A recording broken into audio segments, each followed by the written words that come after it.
আল্লাহ তাআলা কি বারে পাহাড় পর্বত সৃষ্টি করেছেন?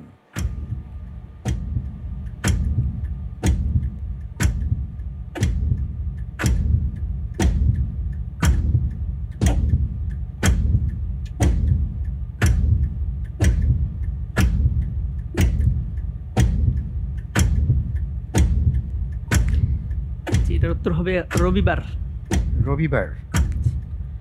ফ্রিজ করে দিব। জি, ইনশাল্লাহ। ফ্রিজ করা হোক রবিবার। এটা কোথায় এসছে?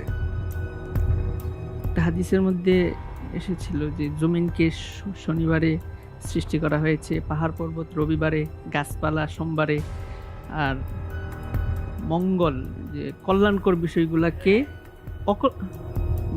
অকল্যাণকর মাকরুহ, যেগুলো অকল্যাণকর বিষয়গুলোকে মঙ্গলবারে, আর নূর সৃষ্টি করা হয়েছে বুধবারে। যেন একটা হাদিস পড়েছিলাম। আচ্ছা, আপনি যে উত্তরটি দিয়েছেন আপনার উত্তরটি সঠিক উত্তর।